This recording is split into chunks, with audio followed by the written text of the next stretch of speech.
En David beklei met die blindes. En iets gebeur. 2 Samuel 4 vers 4. Bybel sê daar is 'n jong seun.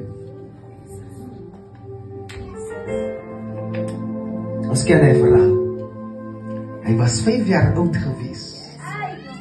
Toe die nuus uit Jezreel het kom dat Jonathan en David is dood. En die Bybel sê die oppasser wat hom moes opgepas het hom gelaat val. En hy word lam, krepel in al 2 sy voete. En hulle gee sy naam Mephibosheth, wat beteken seun van skande. En toe hulle dink, hulle noem hom, hulle doop hom seun van skande. Toe weet hulle nie dat strategies plaas hulle hom op die pad van David.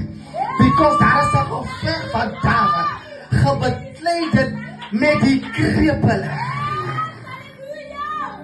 Hulle vat hom Lodebar toe, maar hulle weet nie, hulle sit hom alleen, because daar is 'n battle wat nog nie gekonker is deur David. Weet jy wat gebeur? Siba.